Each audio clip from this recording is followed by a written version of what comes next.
Complexities turn to ban.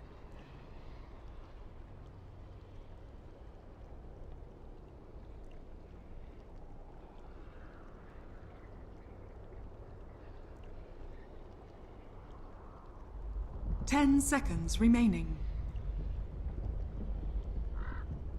5 seconds remaining. Dire team ban. Hello, everybody, and welcome to the America Grand Final. Woo! I can't. America!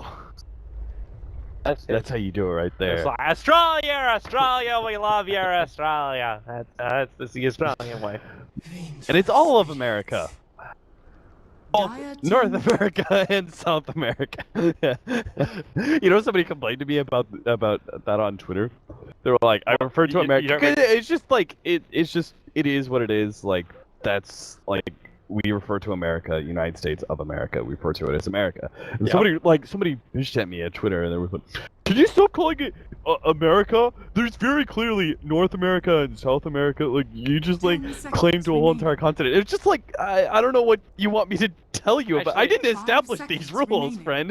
That's just out there. That like day-to-day conversation. You refer to America, you're referring to the United States of America. I don't know. Like what do you want me to do about that? I hate to actually say, Cap, but like unless you actually say like this is the only team and like these two teams like the only teams that come out from America, and then you actually purposely exclude Peru and South America, like then I could understand it. But at that point, like if you're just like, man, Complexity is like such a great like American team, and it's like, well, like did you understand EWolves is also America? It's like, no, that's your preconceptions, which is making that problem. Yeah, I don't know. I was just like the silliest complaint. I was just like, I don't know what you want me to do about the world being this way, friend. Oh man, EWolves, they made it into the grand finals. That was an insane series. If you haven't seen it, game number 2, EWolves versus Team Archon.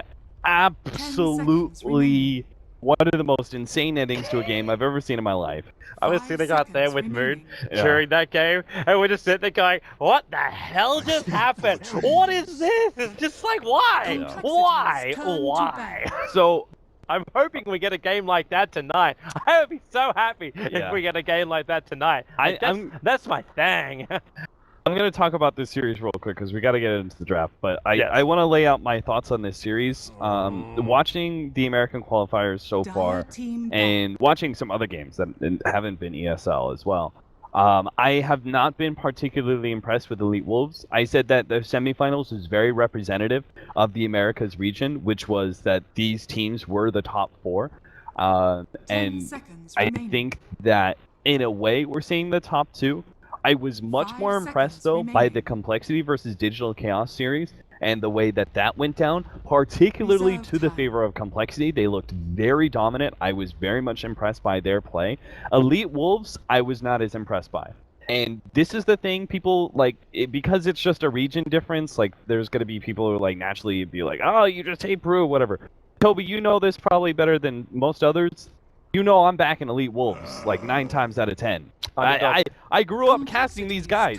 You know, when I was back in America casting EWolves, I was casting Smash all day, every day, right? Yeah. Them and Power Rangers were my go-to teams. I was like backing them, like I was like, these guys are amazing. They're gonna be top shit, you know. So it's nothing to do with that. I love EWolves. But the simple fact is, from an analyst perspective, I have to give you the hard truth, which was EWolves. They won the way that won that series. First one was a cheese Roshan strat. It was really well put together, completely surprised Team Archon. I congratulate that on that. But their play after taking that Roshan, once they established an advantage, they did not very cleanly hold onto it. And a large part of this actually lays on EWO's shoulders. EWO and Van were two of the most hype Peruvian players, like South American players, coming out of that region when they first joined this squad.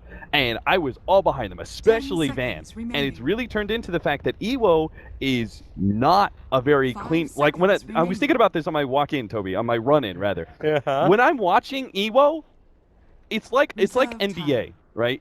For those of you guys who are watching basketball, right?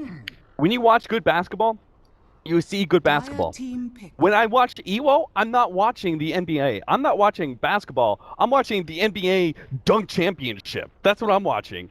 It's like EWO thinks that somehow us as commentators are also judges, and we're sitting there over there giving him style points for the plays that he's making or the plays that he's sometimes trying and failing at, and we're like giving him style points that are somehow going to allow him to win the game. Good, clean basketball sometimes does not involve flashy plays. It involves sometimes the sacrificial plays. Sometimes it involves the safe plays. It doesn't involve you doing a goddamn 360 through the air and dunking it. Sometimes it just involves you going with a goddamn layup. You know, that's what EWO does. He tries to make every goddamn shot like he's jumping off a trampoline and somersaulting through the air and dunking the basket instead of just getting in the goddamn hoop. And that is one of the reasons that I do not think EWolves are going to take it against Complexity. Out of Complexity, I see confidence in both strategy as well as discipline.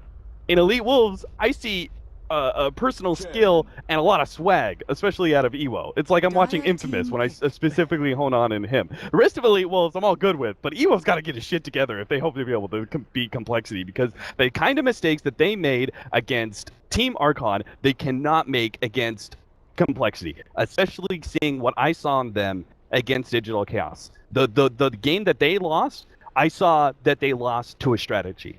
And they still had windows. They still made themselves openings that they had the opportunity to come back in. All right, I'm done. Let's talk about the draft. I let that soapbox go as long as you want it to go, Cap. But yeah. EWO was bugging the shit out of me watching that series, man. What? I was just like, good lord. Because his bristleback made you pose like questions you've never thought about before with a bristleback? Fine. All right, so Death Prophet, Lone Druid, and Shadow Shaman. Push. EWolves seem to have themselves a really well-constructed push lineup. It seems a little late, though, with the push. Like, yeah, when Death Prophet hits level 11, then she's got more push behind her. When Lone Druid has Radiance, then Split Push is available, or higher levels to get in and attack down buildings. Then maybe Shadow Shaman still needs level 6. This will all take time to come online against Nature's Prophet and a Chen and a VS. If you add a Lunar onto the back of this from Complexity, they're going to force the issue up against EWolves so much earlier than EWolves is able to deal with it. Because their counter push right now is Crypt Swarm and Shadow Shaman's Ether Shock. That's pretty much it at the moment. Or the ability to drag the creep wave off with a bat. Yeah. That's all we're looking at. Complexity you're right. Complexity have like the bit faster push, especially with the Chen. Vengeful Spirit is just a strong laning phase support that naturally transitions as well. I expect Complexity. It almost seems like EWolves know that Complexity are very likely to run push lineup, and that does seem like one of their biggest strengths right now, is that Complexity were able to match and beat, I think, Digital Chaos when it came to push lineups. And I think that's what DC are kind of running right now. It seems to be more of their flavor of just like this specific period of time, right? So Complexity in their push lineup in game number 1, very crisp and clean. Not a single death, I think, was actually a mistake. They had 3 deaths. All of them were well warranted. They actually were like successful, much better trades. In Digital Chaos's push lineup, their openings essentially for Complexity to be able to take the game. So in this case, 5 seconds remaining. Sorry, I just had to show what Moon just wrote in the Twitch chat. If you were in there 2 minutes ago, congratulations, you saw it. Anyway, so it almost seems like they're like, all right, we're gonna try and run this push strat against Complexity, and Complexity I think they have the faster push lineup because they managed to pick up the Chen, which is really important. And they haven't revealed much else to their lineup, because they can always back out, right? They can just go from laning dominance with Vengeful Spirit, Chen, and Nature's Prop. That's a lot of laning dominance. And then they could fall back on a later game if they want to. That's the beauty of their strategy when EWolves go for that heavy, very revealing DP Lone Druid opening. It's like, you know exactly what they're going to be all about. Yeah. They're a lot about a lot of mid-game push. Complexity's lineup is still very left open. And if they see enough weakness, they can try and slide it in that first 15 minutes, or they can fall back on better. I'm actually looking for before 15 minutes. I'm actually looking at this Chen pickup. I could be actually taking high ground at around like 12, 13 minutes going in through that bottom lane. Maybe a little bit earlier. Like you'd take out the tier 1 and the tier 2 tower with your first push at around 6, 7 minutes. And if there is no real response from EWolves, so I'm really worried about this Earthshaker pickup. It's a hero who needs like something like a Blink Dagger or a Force to be really effective. This is an off-lane Earthshaker. God help him. I'm assuming it's a support roaming Earthshaker, so they have to make ganks work. But there's little kill potential from a Death Prophet unless you get a guaranteed block. I think that's what Complexity's now wondering. Like they may have been thinking like something like a DK for that mid lane, and they need something which is a lot more maneuverable that can escape. And the puck definitely fills that role. But this is now their jump-in initiator. Dream coil doesn't even need to jump in. You might be able to catch someone out of position, get that quick kill, even break the dream coil with a VS swap if you're looking for the extra stun and play. But right now, like I want to favor Complexity so heavily because I'm feeling like EWolves will just be caught with their pants down. Complexity will push. This will be like a Luna last pickup. Lycan would have done the job as well. I think, and that's it. I think Complexity have set themselves up really well to deal with the Death Prophet. I wasn't sure what hero it would be to go up against the DP, like if they would try and get an OD or something like that. They get the much more like early, aggressive, and perhaps a bit kill oriented. I don't know, I'm kind of surprised they didn't go for OD because it couples so well with Chen, because you lead with imprisonment and then Chen is able to get in position with his creeps. But I think that no matter what, like either one of those heroes, they're well set up to shut down the Death Prophet in the laning phase and make sure that she can't be the naturally aggressive, dominant 1v1 hero because they have such big rotations. I want to also point out something else in the draft, that Complexity, with their opening of Vengeful Spirit and Nature's Prophet, they actually get one of probably the best supports at dealing with Nature's Prophet in the beginning.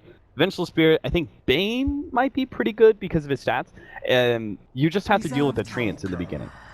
And that's something that Vengeful Spirit does. That's something that EWolves don't quite have, unfortunately. They do not have good heroes to deal with the treants that are going to be walking in. So whether that means they're going to be pulling very early on, yeah, I don't. I think this is a Smash Invoker, and they're it's another hero that requires levels and time. Yeah, I mean they're pretty solidly focused on mid to late game. Yeah, and they really got to make sure that their laning phase doesn't go bad. But Complexity, I think they're a well-suited team just because. The Undying waits. Yeah, Undying. That's good. That turns this into a what? An Undying offlane or a VS they're core? doing the They're doing this is. I guess it could be Venge Core. Venge Core, Prophet Core, Undying Core. Like, all three of them are capable of doing it.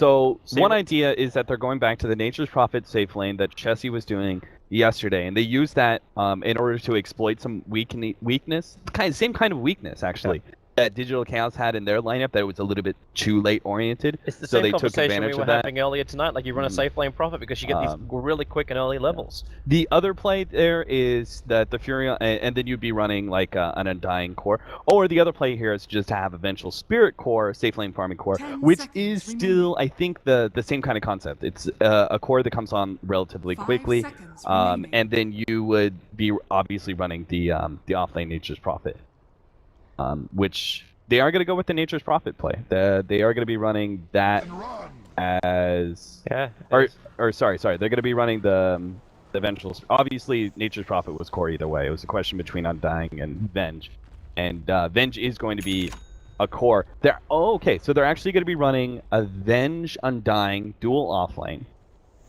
This works a little bit better in a way because so you think about so what's your offlane? You're running an offlane Lone Druid.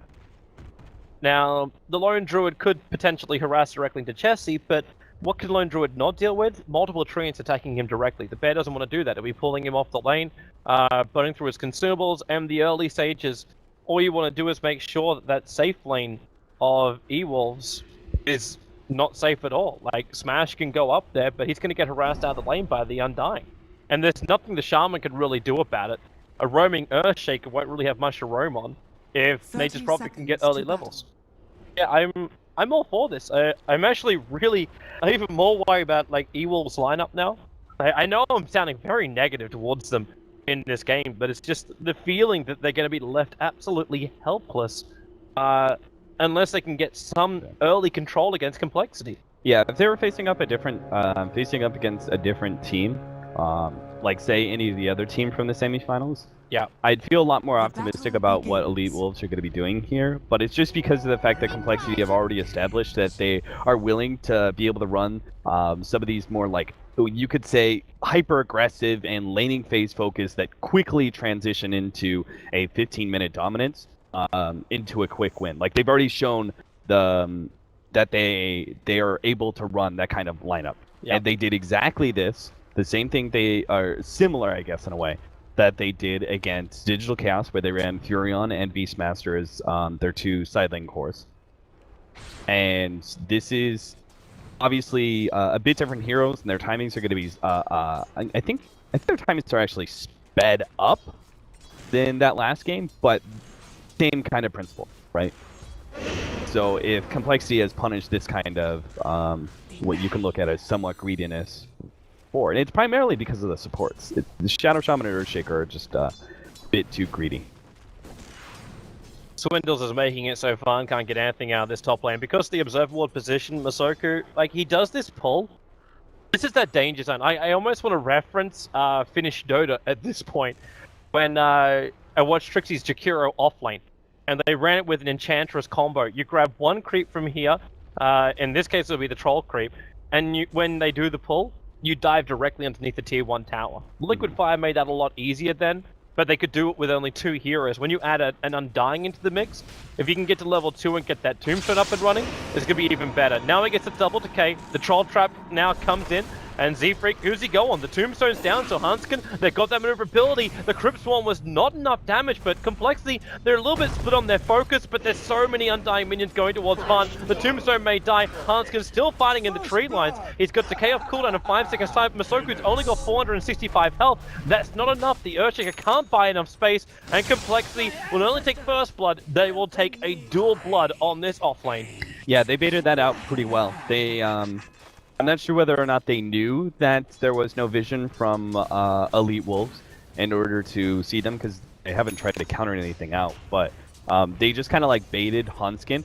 It came a bit close, right? That would have been sad if they gave up first blood, and it wasn't the cleanest game plan that came in. Like, Z-Freak was targeting a different person, Swindle, and everything else, but it was the general bait coming from Complexity that they knew that EWolves would jump on that Undying. They did make the right play from EWolves, like the idea of running Death Prophet at the top.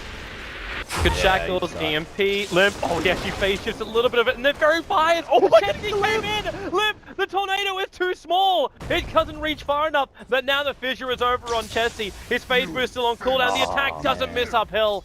So Chessie will end up dying after sacrificing himself. Meanwhile, up on top lane, Van's gonna die once again.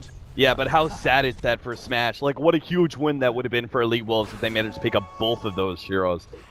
Something else to talk about, just drafting-wise, if you look at this, when you pick up a Shadow Shaman, it's actually similar to Oracle, but actually so much worse in that it's really bad against aggressive lane. Super strong against solo offlaners, but if you can contest it, you should.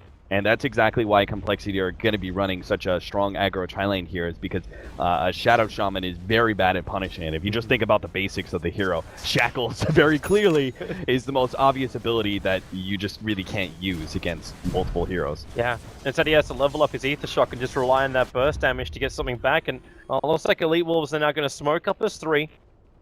Yeah, they know they have to get some control back as fast as possible. It's worth using these early smokes. When Z-Freak starts creep skipping like this, it gives an opportunity for them. And Z-Freak, well, they start the first Spirit Siphon. Z-Freak makes a break for the tree line, unfortunately. Sorry, that's the wrong path for the Fissure.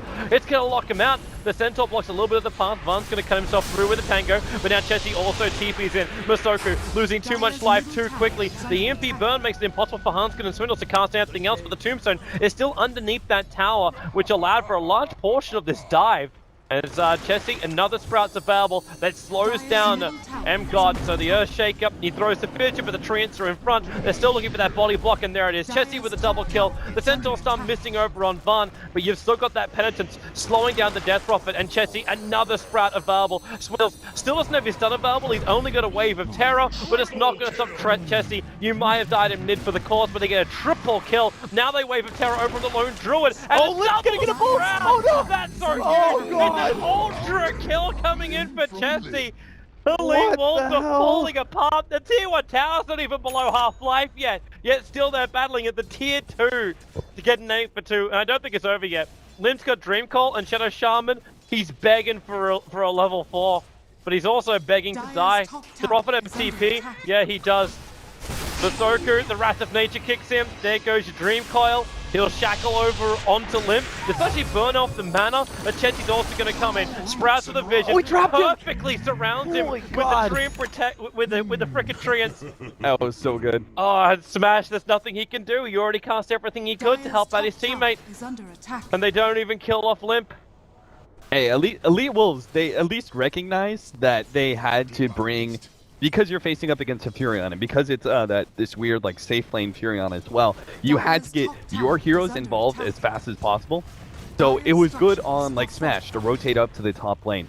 Unfortunately, this lineup is just too much to fight. When Complexity make that full committal to 5 on top, and you've already made your full committal to 5 on top, you're gonna lose that matchup. These heroes just are much better at 5 minutes, obviously. Like Z-Freak even like pretty majorly missed micros when the Death Prophet was originally going on him, and they still like very clearly were going to come out on top, even with his miss micro where he didn't stop the Death Prophet with either one of his stunners. I'm wondering if Complexity now try and have some kind of play on bottom lane. EWolves is sort of prepared for it. Earthshaker reveals himself by running into the Radiant creep wave. So I reckon directly attack that tier 1 tower, but the Undying's ready to go. There's a level 3 tombstone. Swindles is just solo pushing in the top lane. He needs that TP scroll, which is flying up with the courier right now. Hanskin will take the aggro, and Swindles can now leave the top if wants. Unless they're looking for another play. Like, Chessie's still farming up. He's 5-1-1 on an H's Prophet, and he's picked up his Hand of Midas under, like, he got that 6 minutes into the game. Jesse's gonna be so absurdly over-leveled. Yes. Level 8 by 7 minutes. You know what game this is? This is the early Desolator game for a Nature's Prophet. Wrath of Nature's going to connect Dream Coil, make it impossible for the Invoker to escape, and they're actually going to catch out Van too. The Tombstone is already down, so the Chen creep are just there. And this is the push, like we're 7 minutes and 20 seconds into the game, and you're going to be taking out another tier 1 tower, but because there's no defense from EWolves, like you give anything for that Shaman to just morph into a Keeper of the Light, so you can like illuminate and just push the wave back somehow. Yeah. But he can't do it. Like, if he comes in close enough for the Ether Shock, he brings himself in range of Swindle's swap, or potential other initiation. And Complexity, if they want to, they can just go high ground in 35 seconds when Tombstone's off cooldown. Or they go for Roshan right now and just set themselves up for more. You don't want to go high ground just yet because it is. I know it's risky, but they have the option. That is one of the things is when you run these push lineups and you try and push too early. That is actually more likely to kill your strategy than pushing too late. Earthshaker is pretty confirmed dead. He can go for the fissure and TP out. The Wave of Terror reveals a little bit. There's no Dream Coil. Okay. Oh, that fissure actually fully blocks. That's pretty good. But yeah, they want to take all the outer towers first. They want to get Roshan and Aegis in their hands. This is the play, Smash. This is the play. Jesse first in Tangle, not going to happen. Be a savage draw, but he's going to EMP Tornado. Support's there from Limp, however, and Jesse. He's the walking hand out of the bear. God's already available. He can't get the bear all the way through, and Iowa's going to die before they can get a revenge on Jesse. Smash will TP out to safety. But meanwhile, the bottom tier 1 tower was taken. They swap onto the Earthshaker, perfectly in to the Centaur Stomp into follow-up clap. And this now means the tier 2 tower will take significant damage, if not die. Yeah, this is the kind of thing. You saw it from the old complexity of PI5, you see it from this complexity as well. Their teamwork is top-notch. Like, the immediate reactions of complexity, as soon as they started having their Nature's Prophet being gone on, they reacted, like, if that was any other team, or not any other team, but this was some other teams, and they TPN perhaps like a second later, Chessie still dies, right? It was that kind of like instant reactions from Complexity that prevents Chessie from dying entirely, which is what allows Complexity also to be able to pick up such clean wins oftentimes. Okay, we had a 9-minute mech. The Z-Freak. Yeah, Even with the miss-summoning from Jesse, because he only got 3 treants out of his sprat that he did and blocked up the rest of his wave. They're gonna get Negus Immortal on him 10 minutes in. He's gonna use his minus in a moment and hit his level 10 minutes in. And it's a 12,000 gold advantage and climbing for complexity. Like, they're going more than 1,000 gold a minute in fate, like ahead of EWolves. Yeah, you know that metric, Toby. I brought it up time and time again. The 10 by 10, 15 by 15 is a guaranteed win. Pretty much. Like, it's just like the unless complexity basically like they screw up. That's the only way. Masoku's out too far. He's gonna get easily picked off. The only advantage is he didn't use his mass serpent wards.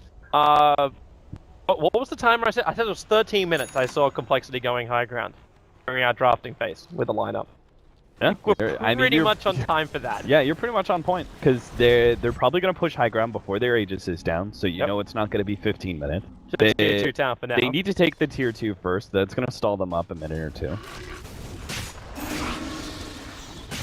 So what defense is there? There's no Echo Slam, and Shaker can't even spam fissures at this point. Oh, the net worth is very clean. No, the net worth from the CS to net worth. I didn't notice that until now. Oh, you mean this thing? Yeah. All the rating heroes on top, all the EWolves heroes on bottom. Well, those people that like color coordination in perfect positions. Well, I'm sorry, I'm wrong, Cap. I've got to move back. Obviously I can't go center anymore. They're coming in a minute and a half early. I mean, things just went better than expected. Hearts actually just making happy trees. They're going high ground. Just sitting there. Okay, I don't know. If he's trying to block a position, get it like any kind of approach. But these trees, like Z-Freak's not even putting his entire Chen army in. He's only got what? Oh, actually, that doesn't even belong to him. They're Swindles. That's a frickin' helmet that dominated Ursa. Of Swindles.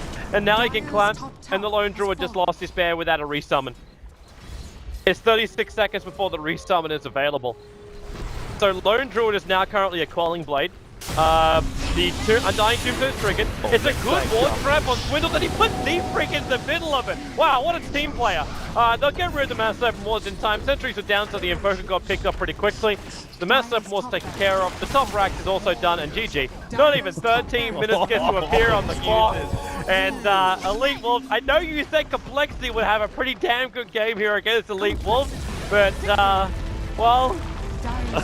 Holy 12.5 minute GG? That is probably a record. How far ahead they are? They were like, what, 17? The graph hits, what is it? So it's 31,720 to 11. Oh, yeah, they're just shy of 20,000 ahead by 12 minutes. That's right? Yeah, they're just